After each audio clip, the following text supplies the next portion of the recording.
সরস্বতী, খালের পানির টান আজকে ভালো ঠেকছে না। যেভাবে ফুঁসে উঠছে, দুপুরের আগেই আমাদের এই উঠান ভাসিয়ে দেবে মনে হচ্ছে। আগের বছরের বন্যার কথা মনে আছে তোমার?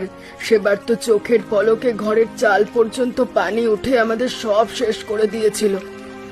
এই ধ্বংসের স্মৃতি আমি কোনোদিন ভুলবো না। এবারও যদি তেমন কিছু হয়, তবে এই ভাঙা ঘর বাঁচানোর কোনো উপায় আমার জানা নেই। আমাদের সংসারের অবস্থা দিন দিন যেভাবে খারাপ হচ্ছে, তাতে নতুন করে বাঁশ খুঁটি কেনার সামর্থ্য তো আমাদের আর নেই গো। খালের ধারেই আমাদের জন্ম, আর এখন এখানেই মরণ। তবে এই বয়সে এসে এমন ক্লান্ত শরীর নিয়ে প্রকৃতির সাথে লড়াই করা বড্ড কঠিন। লড়তেই হবে। এই ভরা বর্ষায় আমাদের যদি ঘর ছাড়তে হয়, তবে মাথা গোজার মতো কোনো ঠাঁই পাবো না এই তল্লাটে। তুমি ঘরের চাল ডালের হাঁড়িগুলো একটু দেখে রাখো তো। আজকে রাতটা অন্তত ভালোয় ভালোয় কাটলে হয়। এই বর্ষা সহজে আমাদের ছাড়বে না। আমি এক্ষুনি ভেতরে গিয়ে সব গুছিয়ে রাখছি। রমেশ, দেখেছো ঘরের মেঝেটার কি অবস্থা হয়েছে? পুরো ঘরটাই কেমন স্যাঁতস্যাঁতে আর ঠান্ডা হয়ে আছে। এখানে শ্বাস নিতেও আমার কষ্ট হচ্ছে। খালের ধারের এই জীবনে এগুলো একদম সাধারণ ব্যাপার সুনিতা। বর্ষাকাল এলে আমাদের ঘরের মেঝেতে এমন একটু আধটু পানি জমে ওঠেই। কিন্তু আমি তো কখনো এমন পরিবেশে থাকিনি রমেশ। চারিদিকের এই থই থই পানি আর টিনের চালের বিকট শব্দে আমার বুকটা ভয়ে কাঁপছে। শহর ছেড়ে এই আঁচপাড়া গায়ে অভাবের সংসারে এসে তোমার কষ্ট হচ্ছে আমি জানি, কিন্তু পরিস্থিতি মেনে নেওয়া ছাড়া আমাদের তো উপায় নেই। আমি তো মানিয়ে নেওয়ার চেষ্টা করছি, কিন্তু খালের এই পানি যেভাবে ঘরের দিকে এগোচ্ছে, তাতে আমার মনে হচ্ছে আমরা সবাই ডুবে যাব। এমন অমঙ্গল কথা মুখে এনো না। মা আর বাবা কত বছর ধরে এই খালের পাড়ে আছে, তারা তো ঠিকই বেঁচে আছে। তারা অভ্যস্ত রমেশ, কিন্তু আমার কাছে পুরো জীবনটাই বড্ড অচেনা আর ভয়ঙ্কর। সংসারের এই নির্মম বাস্তবতার মুখোমুখি আমি কখনো হইনি। ভয় পেও না সুনিতা, আমি তো তোমার পাশেই আছি। ধীরে ধীরে সব ঠিক হয়ে যাবে, তুমি একটু ধৈর্য ধরো। ও ছোট বউ, কি করছো তুমি? ওটা তেলের হাঁড়িটা ওভাবে মাচার কায়দায় না রাখলে ধপাস করে নিচে পড়ে ভেঙে যাবে যে। আমি তো আসলে ইচ্ছে করে করিনি দিদি, রান্নাঘরটা গোছানো ছিল না, তাই ভাবলাম জিনিসগুলো একটু গুছিয়ে একপাশে সরিয়ে রাখি। শহরের মেম সাহেবকেই ভাঙা রান্নাঘর গোছাতে কে বলেছে শুনি? কাজের ধরন না জেনে হাত দিলে আমাদের অভাবের সংসারে লোকসান বাড়ে। আপনি কেন সারাক্ষণ আমাকে ওভাবে কথা শোনান দিদি? আমি তো এই পরিবারের অংশ, একটু সাহায্য করতে চাওয়া কি আমার অপরাধ? সংসারের চাপ যখন নিজের ঘাড়ে পড়বে তখন বুঝবে। সকাল থেকে রাত পর্যন্ত একা খাটতে খাটতে আমার হাড় মাস খালি হয়ে গেল। আমি তো আপনার কাজ ভাগ করে নিতেই চাইছি দিদি, কিন্তু আপনি তো আমাকে কোনো সুযোগই দিচ্ছেন না, উল্টো ভুল ধরছেন। সুযোগ দেওয়ার সময় এটা নয় ছোট বউ। খালের পানি ঘরের দোরগোড়ায়। এখন যদি তোমার ভুলের জন্য খাবার নষ্ট হয়, তবে উপোস থাকতে হবে। আমি শুধু নিজের দায়িত্বটুকু পালন করতে চেয়েছিলাম দিদি, আপনাকে কষ্ট দেওয়ার কোনো উদ্দেশ্যই আমার ছিল না।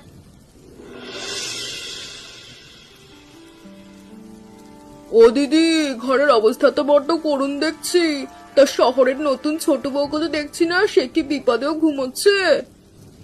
আর বলো না শান্তি, চারিদিকে পানি উঠছে আর সে নাকি ঘরের স্যাঁতস্যাঁতে মেঝের গন্ধ সইতে পারছে না, সারাক্ষণ মুখ ভার। আমি তো আগেই বলেছিলাম, ওই রূপবতী বউ দিয়ে খালের ধারের অভাবের সংসার চলবে না। ঘরে লক্ষ্মী আসার পর থেকে অশান্তি বেড়েছে।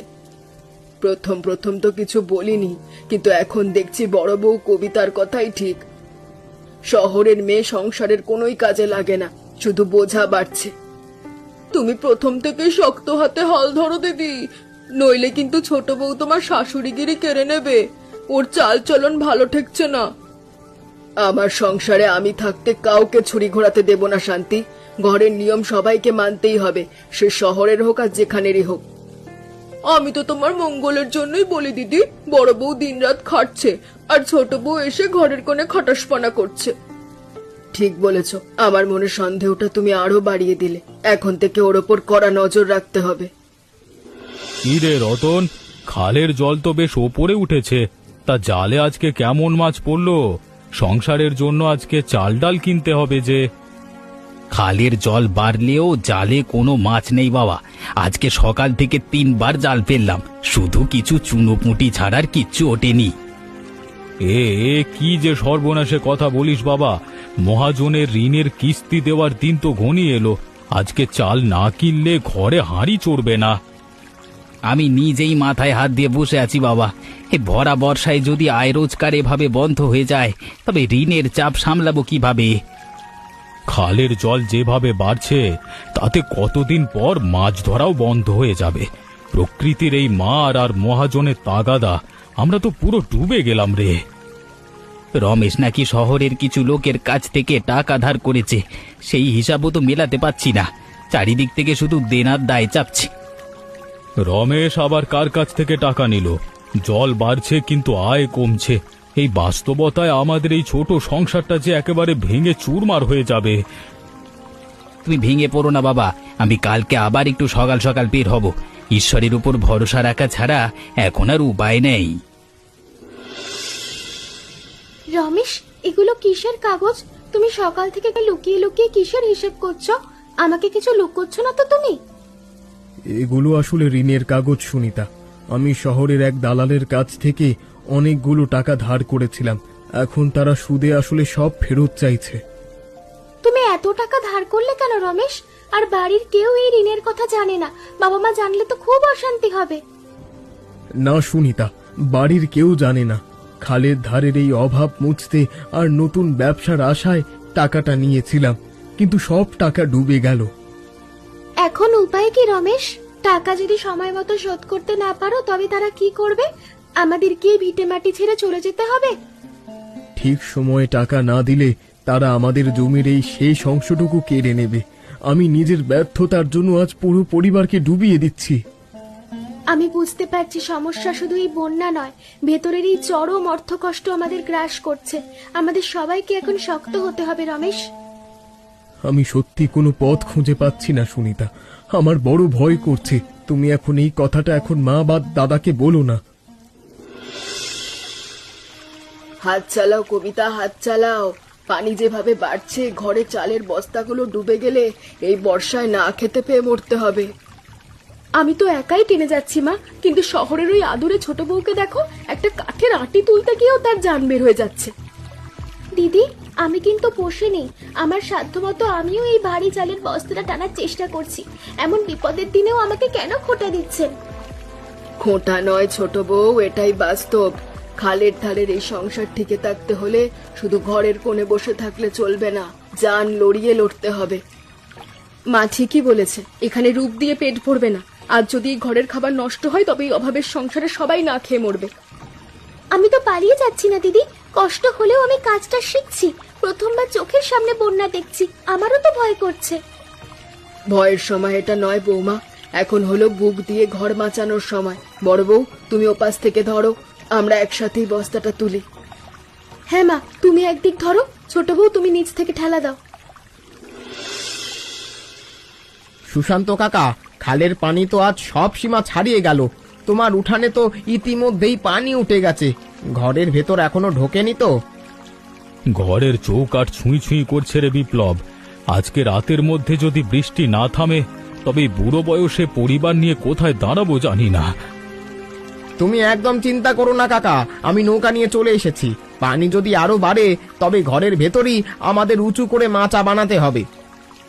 মাচা বানানোর মতো বাড়তি বাঁশ বা দড়িও তো নেই ঘরে বাবা। অমিত আজকে জালে কোনো মাছ পায়নি, সংসারে হাত একদম খালি। ওসব নিয়ে ভেবো না কাকা, আমার ঘরে কিছু বাড়তি বাঁশ আর দড়ি আছে, আমি এক্ষুনি ওগুলো নিয়ে আসছি। অমিত আর রমেশকে সাথে ডেকে নাও। বিপদের সময় তুই যেভাবে প্রতিবেশীর মতো ছুটে এলি বাবা, তোর এই ঋণ আমি কোনো দিন শোধ করতে পারবো না। আমার ছেলেরা তো দিশেহারা। আমরা খালের ধারের মানুষ কাকা, একজনের বিপদে অন্যজন পাশে না দাঁড়ালে মানুষ কিসের? তুমি ঘরে গিয়ে সবাইকে একটু সাহস দাও। আচ্ছা বাবা, আমি ঘরের ভেতর যাচ্ছি, তুই সাবধানে নৌকাটা নিয়ে আয়। বৌমা, তুমি এই শক্ত করে দড়ি দিয়ে গিট দেওয়া কোথায় শিখলে? শহরের মেয়েরা তো এসব কাজ পারে না। মা, আমাদের স্কুলে একবার এই বাঁধন শেখানো হয়েছিল, আমি কখনো ভাবিনি যে শহরের সেই শিক্ষা আজ এই খালের ধারের ভাঙা ঘরে কাজে লাগবে। আমি তো ভেবেছিলাম তুমি শুধু ঘরের কোণে বসে কাঁদতে পারো, কিন্তু আজ এই বিপদে যেভাবে উনুনটা উঁচুতে তুললে তা দেখে আমার ভুল ভাঙছে। আমি তো আপনাদের পর নই মা, এই সংসারেরই একজন। আমি হয়তো গ্রামীণ কাজ সব পারি না, কিন্তু আপনাদের বিপদে আমি হাত গুটিয়ে থাকবো না। কাজের সময় মানুষের আসল রূপ চেনা যায় বৌমা। বড় বউ তো পানির ভয় ঘরে গিয়ে বসে আছে, আর তুমি এই হাঁটু পানিতে গিয়ে লড়ছো। দিদিও সকাল থেকে অনেক খেটেছেন মা, ওনাকে দোষ দেবেন না। আমরা সবাই মিলে চেষ্টা করলে এই বন্যার হাত থেকে ঘরটাকে বাঁচাতে পারবো। ঠিক বলেছো বৌমা, আজ থেকে আমিও আর তোমাকে বাইরের মানুষ ভাববো না। বাবা, এই ঝড়ের মধ্যে খালের পাড়ে একা দাঁড়িয়ে কি দেখছো? পানি যেভাবে বাড়ছে তাতে কিনারার মাটি যে কোনো সময় ধসে যেতে পারে। ঘরে চলো। এই ফুঁসে ওটা ঘোলা জল দেখলেই আমার বুকের ভেতরটা কেমন হাহাকার করে ওঠে রে রমেশ। এই কালনাগিনী খাল আমার শান্তি কেড়ে নিয়েছে। তুমি কেন সব সময় খালের পানি দেখলে এত আতঙ্কিত হয়ে পড়ো বাবা? বন্যা তো আমাদের এখানে প্রতি বছরই আসে, আবার চলেও যায়। তুই যখন বড্ড ছোট ছিলিস রমেশ, তাই কিছুই মনে নেই। ঠিক এরকমই এক বর্ষার রাতে আমার একমাত্র ছোট ভাই এই খালের তোরে একবারে চলে গেছিল রে। কাকা এই খালে ভেসে গিয়েছিলেন? আমি তো জানতাম কাকা শহরে গিয়ে আর কোনোদিন এই গাঁয়ে ফিরে আসেননি। লোকলজ্জার ভয়ে আমি এই সত্য সবার কাছে লুকিয়েছিলাম রে বাবা, কিন্তু খালের এই গর্জন শুনলেই আমার সেই রাতের ভাইয়ের চিৎকারের কথা মনে পড়ে। এখন বুঝতে পারছি বাবা, তোমার এই পানির ভয় বর্তমানের বন্যার জন্য নয়, অতীতের এক বুক ভাঙা ক্ষতির জন্য। হ্যাঁ রে রমেশ, খালের জল বাড়লে আমার মনে হয় এ খাল এবার আমার ছেলেদেরকেও কেড়ে নিতে আসছে।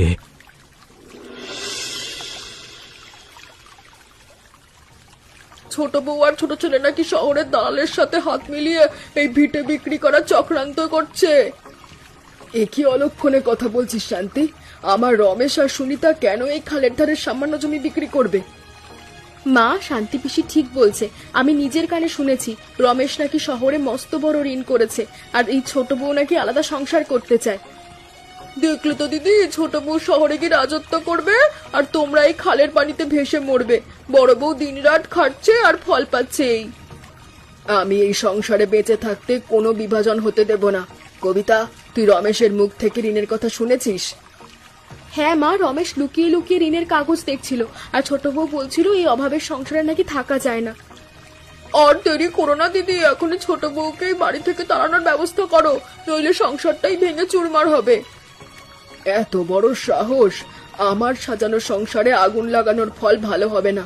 আমি এর শেষ দেখে ছাড়বো। রমেশ, রান্নাঘরের মাঝার একদিকের দড়ি ছিঁড়ে হাঁড়ি পাতিল সব খালের পানিতে পড়ে যাচ্ছে। সব শেষ হয়ে গেল।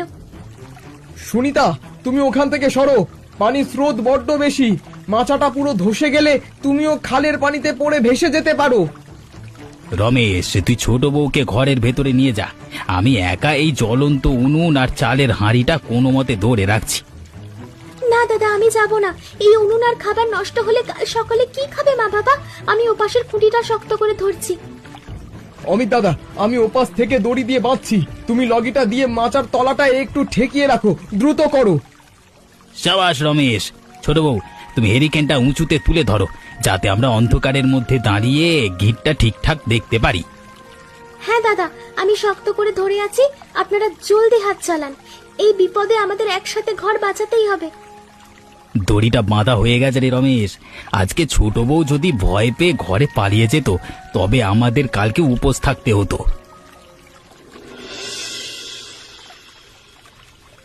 সরস্বতীর শান্তির কথায় শেষ পর্যন্ত সত্যি হলো গো। এই দেখো, রমেশের ঋণের কাগজ শহরের দালালের কাছ থেকে অনেক টাকা ধার করেছে। তাহলে বড় বউ আর শান্তি ভুল বলেনি। ছোট বউ আর ছোট ছেলে মিলেই অভাবের সংসারটা ভাঙার জন্যই শহরে যাওয়ার ফন্দি এঁটেছে। মা, আপনি নিজের মুখে আর অমন অলক্ষণে কথা বলবেন না। রমেশ ধার করেছে সত্যি, কিন্তু ভিটে মাটি বিক্রির কথা সম্পূর্ণ মিথ্যে। তবে এই কাগজগুলো কিসের বৌমা? তুমি সব জেনেও কেন আমাদের কাছে সমস্ত মস্ত বড় সত্যটা এতদিন লুকিয়ে রাখলে? আমি রমেশের ভুলটা শুধরে নেওয়ার জন্য সময় চেয়েছিলাম বাবা। আমি তো এবারে আলাদা কোনো সংসার করতে চাইনি, শুধু একটু সম্মান চেয়েছিলাম। কিন্তু শান্তি যে বলল তুই নাকি কবিতাকে হিংসে করিস আর এই খালের ধারের ভাঙা ঘরে থাকতে তোর ঘেন্না করে। শান্তি পিসি নিজের স্বার্থের জন্য আপনাদের কানে বিষ ঢেলেছে মা। কাল রাতের ঝড়ে আমি কি নিজের জীবন বাজি রেখে রান্নাঘর আগলাইনি? হ্যাঁ বৌমা, কাল রাতে তুই না থাকলে তো আমরা ভেসে যেতাম রে। আমারই বুঝতে ভুল হয়েছিল, শান্তি আমাদের ভাঙতে চেয়েছিল। অমিত ভাই, রমেশ, আর দেরি করো না, পানি এখন একটু স্থির আছে। এই বেলা আমাদের নৌকা নিয়ে সদরে গিয়ে একটু খাবার আর ওষুধ আনতে হবে। হ্যাঁ বিপ্লব, ঘরে চাল টাল প্রায় শেষ, কিন্তু রমেশকে সাথে নিয়ে লাভ কি? ও তো নৌকার দাঁড় টানতেও ঠিক মতো জানে না। দাদা, আমি হয়তো সব কাজ পারি না, কিন্তু আজ এই বিপদের দিনে আমি ঘরে হাত গুটিয়ে বসে থাকতে পারবো না। আমাকে সাথে নাও। অমিত ভাই, রমেশকে দোষ দিও না। এই দুর্যোগে দুই ভাই যদি এক না হও, তবে খালের স্রোত একাই তোমাদের গ্রাস করবে। ঠিক বলেছিস বিপ্লব। রমেশ, তুই নৌকার মাঝখানে বস আর এই লগিটা শক্ত করে ধরে রাখিস। হ্যাঁ, সাবধানে করিস সব। তুমি কোনো চিন্তা করো না দাদা, আমি আমার সব শক্তি দিয়ে তোমাকে সাহায্য করব। আমরা দুজনে মিলেই এই সংসারটাকে টেনে তুলবো। আজকে বুঝলাম রমেশ, এই খাল আমাদের আসল শত্রু না, আমাদের ভেতরের এই অবহেলা আর বিভাজনই আমাদের আসল শত্রুর। এই তো খালের ধারের আসল জোয়ানের মতো কথা। নাও অমিত ভাই, দাঁড় টানো, আমাদের দ্রুত সদরে পৌঁছতে হবে। ছোট বউ, উঠানের পানি তো নেমে গেল রে। তাই রোদে ভেজা চালগুলো কুলোয় করে না ঝরালে তো দুদিনেই সব পচে যাবে। হ্যাঁ দিদি, আমি চালগুলো রোদেই দিতে এসেছি। কাল রাতে ঝড়ের পর থেকে আপনার সাথে আমার আর একটাও কথা হয়নি।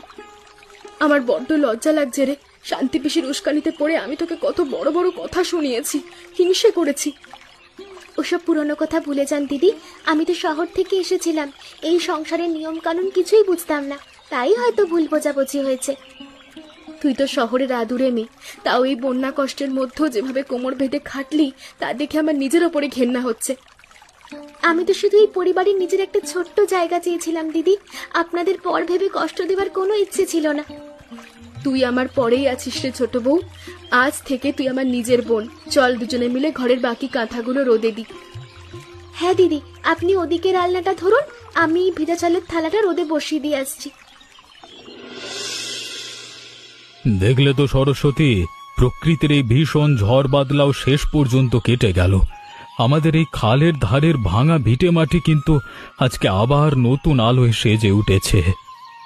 হ্যাঁ গো, খালের এই উপচে পড়া পানি আমাদের ঘরের দেওয়াল হয়তো কিছুটা ভেঙেছে, কিন্তু সুনিতার মতো লক্ষ্মী বউ আমাদের পুরো পরিবারটাকে এক করে দিয়েছে।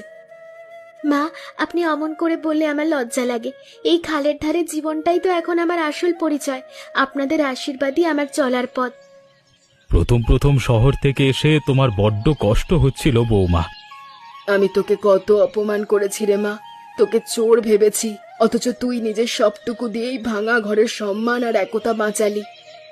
আমাদের ঘরে সেই পুরনো ভুল বোঝাবুঝি তো খালের প্রাণের স্রোতের মতোই ভেসে গেছে মা। এখন থেকে আমরা সবাই মিলেমিশে নতুন এক সংসার করব। একদম ঠিক বলেছিস মা। ঘর ভাঙলেও আমাদের ভেতরের এই ভালোবাসা আর একতার জোর কোনোদিন ভাঙবে না। হ্যালো বন্ধুরা, আপনাদেরকে অসংখ্য ধন্যবাদ আমাদের এই ঠাকুমার ঝুলি গল্প পেজটি ফলো করার জন্য। আর হ্যাঁ, গল্পগুলি ভালো লাগলে বন্ধুদের সাথে সবাই শেয়ার করে দেবেন।